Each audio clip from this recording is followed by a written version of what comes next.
नमस्कार, आप देख रहे जनता टीवी। मैं हूं आपके साथ अमन त्रिपाठी। बुलेटिन का आगाज करेंगे एक बड़ी खबर के साथ। बड़ी खबर, बड़ी जानकारी सामने इस वक्त की है। बड़ी खबर आपको बता रहे हैं। ये बड़ी खबर, बड़ी जानकारी। अयोध्या मंदिर ट्रस्ट ने बड़ा फैसला लिया है। मंदिर व्यवस्था में 3 महत्वपूर्ण बदलाव किए गए हैं। ये बड़ी खबर, बड़ी जानकारी आपको बता रहे हैं। राम मंदिर में अब चरणामृत नहीं मिलेगा, मंदिर परिसर में तिलक नहीं लगाया जाएगा और साथ ही अब किसी को भी विशिष्ट नहीं माना जाएगा। अयोध्या मंदिर ट्रस्ट की ओर से यह बड़ा फैसला लिया गया है। यह बड़ी खबर, बड़ी जानकारी आपको बता रहे हैं। मंदिर व्यवस्था में 3 महत्वपूर्ण बदलाव किए गए हैं। राम मंदिर में अब चरणामृत नहीं मिलेगा, वहीं मंदिर परिसर में तिलक नहीं लगाया जाएगा, साथ ही अब किसी को विशिष्ट नहीं माना जाएगा। यह बड़ी खबर, बड़ी जानकारी आपको बता रहे हैं। अयोध्या मंदिर ट्रस्ट की ओर से बड़ा फैसला लिया गया है।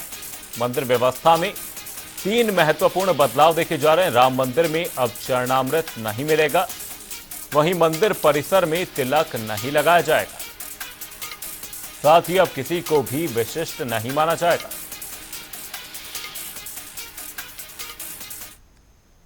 देश के सबसे बड़े सूबे उत्तर प्रदेश में लोकसभा चुनाव के दौरान सबसे बड़ा उलटफेर देखने को मिला, जहां बीजेपी को करारी हार का सामना करना पड़ा, जिसके बाद शिकस्त के कारणों की तलाश हो रही है। वहीं यूपी के बीजेपी अध्यक्ष भूपेंद्र चौधरी ने इसी सिलसिले में आज बीजेपी अध्यक्ष जेपी नड्डा से मुलाकात की, जहां पर उन्होंने एक रिपोर्ट पेश की, जिसमें यह बताया गया कि आखिर किन कारणों से बीजेपी की यूपी में इतनी बुरी दशा हुई है। वहीं इस दौरान भूपेंद्र चौधरी ने नड्डा को यूपी के हालातों के बारे में भी जानकारी दी।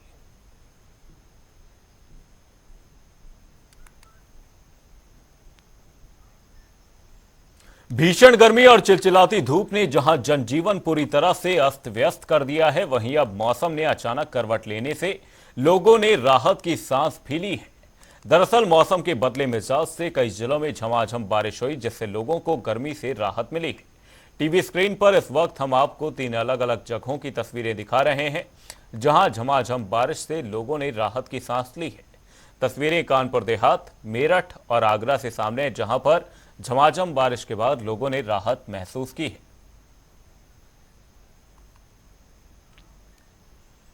सालों से जलभराव की समस्या से जूझ रहे लोग आज भी इस उम्मीद में हैं कि उन्हें समस्या से जल्द ही छुटकारा मिलेगा, लेकिन हर बार निगम के दावे फेल साबित होते हुए नजर आए हैं। इस बार भी मानसून से पहले नगर निगम ने कई नए दावे किए हैं। शहर के नालों की साफ सफाई का क्या हाल है, लखनऊ से हमारे संवाददाता कृतिका पांडे की ये खास रिपोर्ट देखिए। के नालों की स्थिति गंभीर चिंता का विषय बनी हुई है। सालों से जल भराव की समस्या लगातार स्थानीय निवासियों को परेशान कर रही है। नगर निगम अधिकारी ने जनता टीवी से बात करते हुए कहा कि इस बार मानसून से पहले सारे नाले साफ कर दिए जाएंगे। क्या यह वादा हकीकत में बदलेगा या देखना बाकी है। नगर निगम की टीमें 24 घंटे जुटी है यह सुनिश्चित करने के लिए कि कोई भी नाला गंदगी से भरा न रहे। हर गली हर मोहल्ले में सफाई अभियान चल रहा है। स्थानीय निवासियों को उम्मीद है कि इस बार प्रशासन की कोशिशें रंग लाएंगी और उन्हें बारिश के मौसम में जल भराव की परेशानी से छुटकारा मिलेगा, परंतु अब तक की स्थिति को देखते हुए उनकी चिंता जायज है। आने वाला मानसून एक कड़ी परीक्षा होगी। क्या हमारे प्रयास और प्रशासन की मेहनत हमें जल भराव से बचा पाएगी? क्या इस बार हम सुरक्षित रहेंगे? ये सवाल हर नागरिक के मन में है। शहर को सुरक्षित और स्वच्छ रखने की यह जंग अभी जारी है। बारिश का मौसम जल्द ही दस्तक देने वाला है और नालों का हाल बेहाल हो रहा है। जल भराव के कारण स्थानीय निवासियों को बड़ी समस्याओं का सामना करना पड़ रहा है। शहर में 88 बड़े नाले, 500 मझले नाले और 1200 नालियां हैं, जिनकी सफाई के लिए 45 करोड़ रुपए खर्च किए जा चुके हैं, लेकिन आज भी उनकी सफाई पूर्ण रूप से संभव नहीं हो पाई है। बुधवार को मेयर सुषमा खरकवाल ने खुद जोन 7 में जाकर नालों की सफाई करने की कोशिश की है। जनता टीवी से बात करते हुए नगर निगम अधिकारी ने कहा है कि इस बार मानसून से पहले सारे नाले साफ कर दिए जाएंगे। देखिए, अभी जैसे कि सारे हमारी तैयारी हो गई थी, जैसे ही आचार संहिता खत्म हुई है, हमारे युद्ध स्तर पे नालों की सफाई स्टार्ट हो गई है। पहले हमारा बजट 1 करोड़ रुपया हुआ करता था नाला सफाई का, और 1 साल में 1 बार सफाई होती थी। अब की महापौर महोदया ने ये निर्णय किया था कि साल में 2 बार सफाई होगी, और जो पहला राउंड है उसकी सफाई ऑलमोस्ट पूरी हो चुकी है और सबको बिल्कुल डेडिकेटेड उसका टेंडर कर दिया गया है। सारी सफाई हो गई है, अब सिल्ट उठान बाकी है। मुझे लगता है 2-3 दिन में सारी सिल्ट भी हट जाएगी। बिल्कुल हमारी तैयारी हो चुकी है और सारे नाले साफ हो गए हैं। जो बचे हुए युद्ध स्तर पे कार्रवाई चल रही है और करीब हमारी ये समझ लीजिए कि 77 मशीनें लगी हुई हैं ऑन ग्राउंड, और अब की हम लोगों ने करीब 70 से 80 पंप नए खरीदने की व्यवस्था की है कि अगर कहीं वाटर लॉगिंग होती है तो उसको हम पंप आउट कर देंगे। आपने देखा कि नगर निगम की तरफ से वादे तो किए जा रहे हैं, लेकिन जनता की समस्या जस की तस बनी हुई है। अब देखना यह है कि क्या नगर निगम अपने वादे निभा पाएगी या फिर इस बार जनता को इस बड़ी समस्या का सामना करना पड़ेगा, या तो समय ही बताएगा। कैमरा पर्सन आशीष के साथ मैं कृतिका पांडे, जनता टीवी, लखनऊ।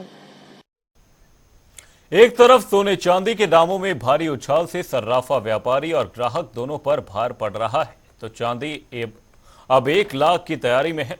संगम नगरी प्रयागराज से हमारे संवाददाता एसएम आमिर की ये रिपोर्ट देखिए। सर्राफा व्यापार में एक बार फिर से सोने चांदी के दाम में उछाल आने से काफी परेशानी का सामना करना सर्राफा व्यापारी को भी पड़ रहा है और साथ ही दुकानदारों को भी। इसके पीछे क्या वजह है ये हम फिलहाल जानेंगे, मगर लगातार चांदी के जो दाम बढ़ रहे हैं उसके पीछे बताया जा रहा है कि इंडस्ट्रीज चांदी की खरीदारी कर रही है। क्यों कर रही है ये फिलहाल हम जानेंगे। और जो सोने के दाम बढ़ रहे हैं उसका ऊपर सीधा सा असर जो युद्ध चल रहा है उसको लेकर कहा जा रहा है। फिलहाल हम बात करेंगे, यहाँ हमारे साथ एसोसिएशन के प्रेसिडेंट है। ये बताइए जो सोने चांदी का दाम बढ़ा उसके पीछे क्या वजह बताइए, इंडस्ट्री किस तरह से खरीदारी कर रही, किस लिए कर रही, क्या वजह है?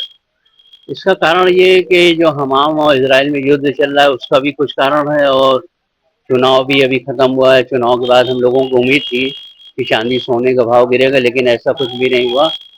कुछ बॉर्डर वगैरह भी सील है जिसकी वजह से बाहर से जो माल आता था वो भी नहीं आ पा रहा है, और सख्ती बहुत है। चांदी के दाम के पीछे बताया जा रहा है इंडस्ट्रीज खरीदारी कर रही, चांदी किस लिए कर रही, क्या वजह है? चांदी खरीदारी इसलिए लोग कर रहे हैं कि जैसे सोलर पैनल लग रहा है, और ये बहुत सी चीज़ों में जैसे जहाज की पॉलिश वगैरह में चांदी का बहुत, इलेक्ट्रिक में भी काम बहुत चांदी का होता है, तो उससे चांदी का रेट बहुत बढ़ रहा है। उम्मीद हम लोगों को मतलब 1000 तक पहुंच जाएगी चांदी। इससे जो खरीदारी होती थी पहले लोग आते थे, अब कितनी समस्या हो रही, ग्राहक कितने आ रहे हैं, क्या? अब तो समस्या बहुत ज़्यादा है, क्योंकि जीएसटी HOID जो है मोहर हर कस्टमर देख के लेता है, और भाव इतना ज़्यादा है कि हर आदमी ले नहीं पा रहा है सोना। यहाँ ग्राहक भी हम उनसे बात करेंगे। ये बताइए आप लोग यहाँ पर आए हैं खरीदारी करने, क्या वजह है, कितनी समस्या हो रही? समस्या यही है कि जो है महंगा है, इतना सोना जो है लोग जो है खरीद नहीं पा रहे हैं।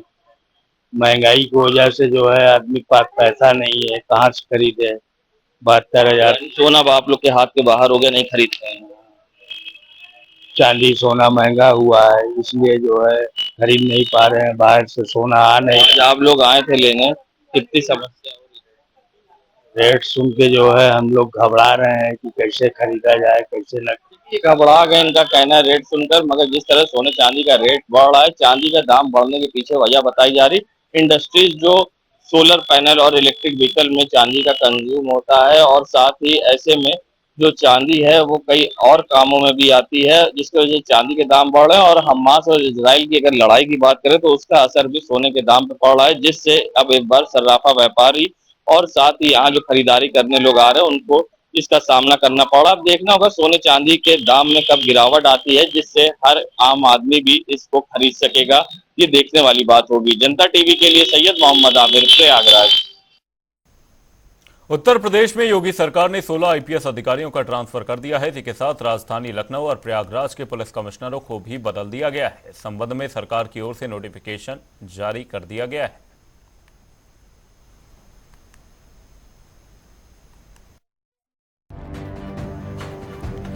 यूपी में 11 IPS अफसरों के तबादले किए गए हैं। लखनऊ के पुलिस कमिश्नर इस दौरान हटाए गए हैं। प्रयागराज के पुलिस कमिश्नर भी इस दौरान हटाए गए हैं। वहीं लखनऊ पुलिस कमिश्नर SB शिराडकर हटाए गए।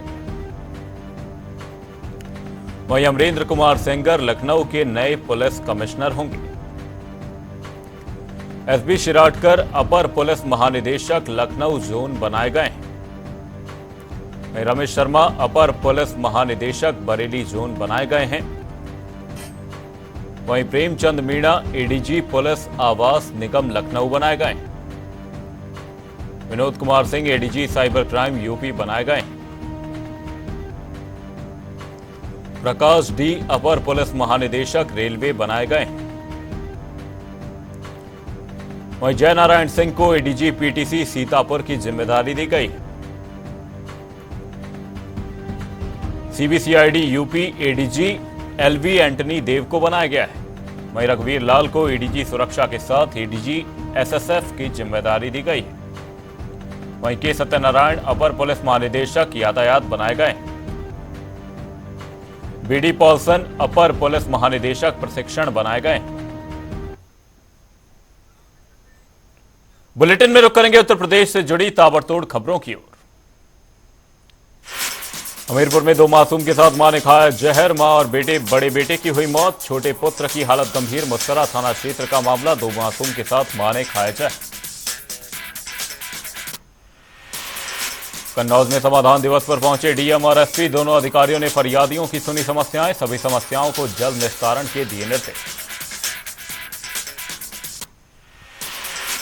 मेरठ में महिला की हत्या से मची सनसनी। पड़ा मिला नर्सिंग होम कर्मचारी की पत्नी का गोली लगा शव। जांच पड़ताल में जुटी पुलिस। आगरा में नगर निगम ने स्वच्छ भारत मिशन को लेकर पॉलीथीन की जब्त। पॉलीथीन व्यापारी पर लगा 1.5 लाख का जुर्माना। भारी मात्रा में पॉलीथीन बरामद। हमीरपुर में नीट पेपर लीक मामले को लेकर सपा का प्रदर्शन। राज्यपाल को संबंधित ज्ञापन डीएम को सौंपा। परीक्षा नतीजों को लेकर सीबीआई जांच की मांग। मुजफ्फरनगर में बायोगैस को लेकर सेमिनार का आयोजन। किसानों और अधिकारियों ने की चर्चा। यूपी का बायोगैस उत्पादन में 24% योगदान। हाथरस में एसपी ने किया जिले का औचक निरीक्षण। संबंधित थानाध्यक्ष को दिए दिशा निर्देश। अराजक तत्वों की चेकिंग के दिए निर्देश। बहराइच में पुलिस ने बाइक चोर को पकड़ा। चोरी की 7 मोटरसाइकिलें की गई बरामद। अब तक बेच चुका है दर्जनों बाइक।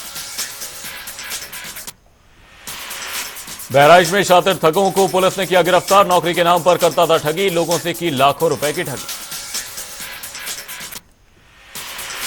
उदयपुर में अनियंत्रित वैन ने पैदल जा रही महिला को रौंदा। हादसे में महिला की दर्दनाक मौत। एक घायल। सूचना पर पहुंची पुलिस जांच में जुटी। बहराइच में रिटायर्ड शासकीय अधिवक्ता को जान से मारने की कोशिश। बाइक सवार बदमाशों ने की फायरिंग। एसपी समेत अन्य अधिकारियों ने घटनास्थल का लिया जायजा। मैनपुरी में घर में घुसकर महिला के साथ किया दुष्कर्म। महिला का पति पिता का इलाज करवाने गया फर्रुखाबाद। पीड़िता की तहरीर के बाद नहीं हुई कोई कार्रवाई।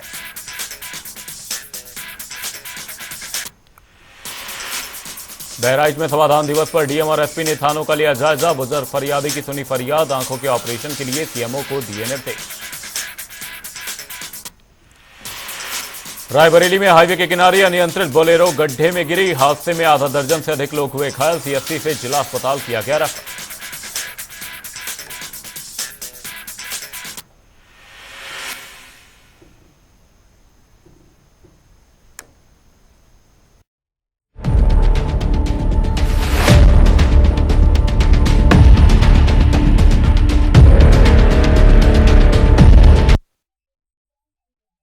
मैं हूं जूही श्रीवास्तव और जनता टीवी में आपका स्वागत है। आपको बता दें कि जिस तरह से अभी नीट यूएसजी 2024 की परीक्षाएं हुई थी, जिसका रिजल्ट 4 जून 2024 को घोषित किया गया था, जिसमें कई ज्यादा संख्या में जो बच्चे थे वो जो है टॉप किए थे और एक ही नंबर के अंतराल में उन्होंने जो है नीट की परीक्षा को पास किया था। ऐसे में कई सारे सवाल खड़े हो गए थे कि जिस तरह से बच्चे पास हुए हैं, जिन्होंने टॉप किया है, क्या इस तरह से वाकई नीट की परीक्षा में लगातार एक ही संस्थान के कई सारे बच्चे टॉप कर सकते हैं?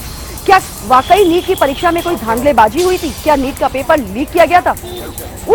जब इस तरह के सवाल उठे तो सरकार एक्शन में आई और सरकार ने इन सवालों पर ध्यान दिया और जांच पड़ताल की बात कही।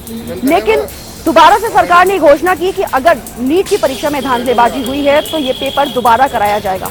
लेकिन आपको हाल ही में बता दें कि 2 दिन पहले सरकार ने नीट की परीक्षा जो दोबारा करने का ऐलान कराया था उसे रद्द कर दिया है और सरकार ने ये ऐलान किया है कि इसकी सख्त कार्रवाई की जाएगी। सीबीआई द्वारा इसकी जांच कराई जाएगी और जो भी नीट की परीक्षा में धांधलीबाजी या पेपर के लीक करने का दोषी पाया जाएगा उसको 10 साल की सजा और 1 करोड़ का जुर्माना लगाया जाएगा। इसके साथ ही अगर कोई संस्थान का नाम भी इस धांधलेबाजी में सामने आता है तो उसकी जो है संपत्ति जब्त की जाएगी, उसके संस्थान को बंद कराया जाएगा।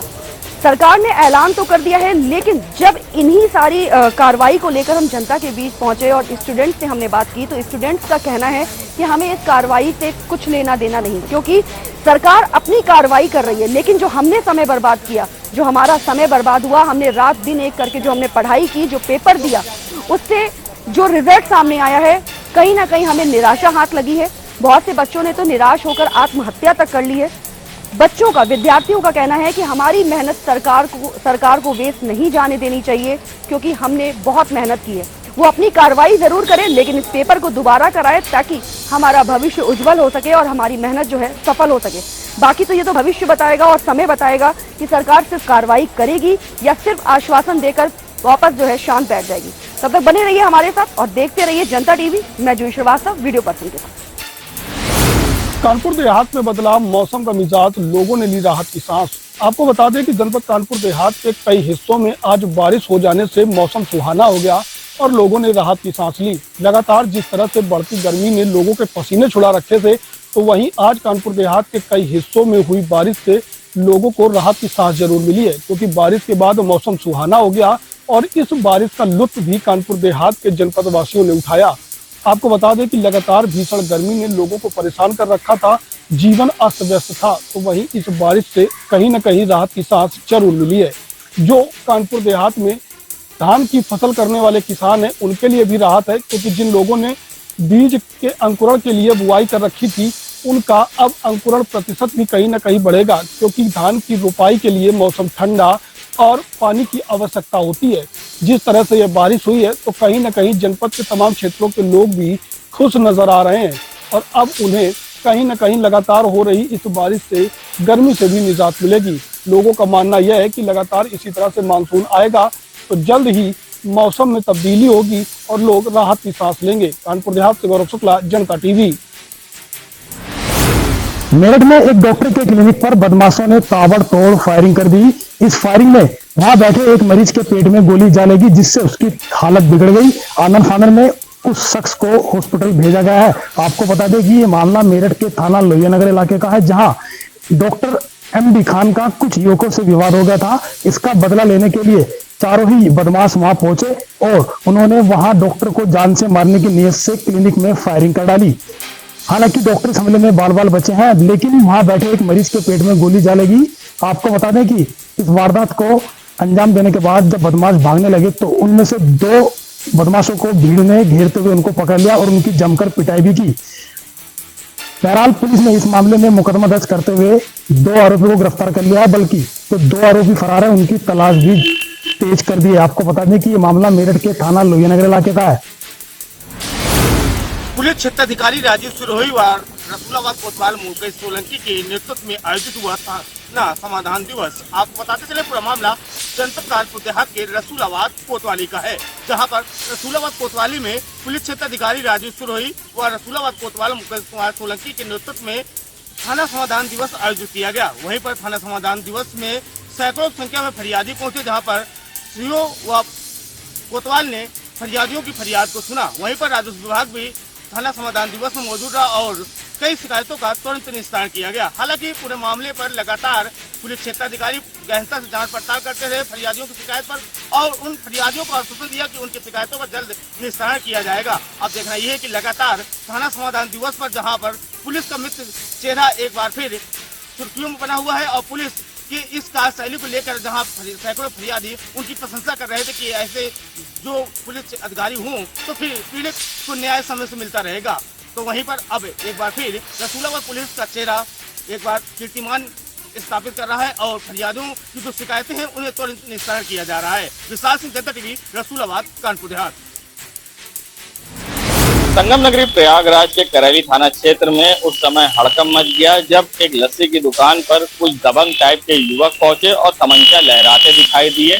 साथ ही वहां पर रखी कुर्सियों को भी सड़क पर सीसीटीवी में फेंकते दिखाई दे रहे हैं और पूरी तरह से यहां अफरा तफरी का माहौल मच गया। बता दें, करैली थाना क्षेत्र के एक्सिस बैंक से चंद कदम की दूरी पर ये घटना को अंजाम देने युवक पहुंचे थे। साथ ही यहाँ पर फायरिंग की बात कही जा रही थी, मगर जब तमंचे जो फायरिंग करते हैं तो सीसीटीवी में देखा जा सकता है मिस हो जाती है और इसके बाद वे गली की ओर भागते हैं और फिर वे गली से आते हैं और लस्सी की दुकान पर चेयर जो रखी है लोगों को तमंचा दिखाते हैं और चेयर सड़कों फेंकते हैं। वहां से गुजर रही गाड़ियों पर वो चेयर फेंकते हैं।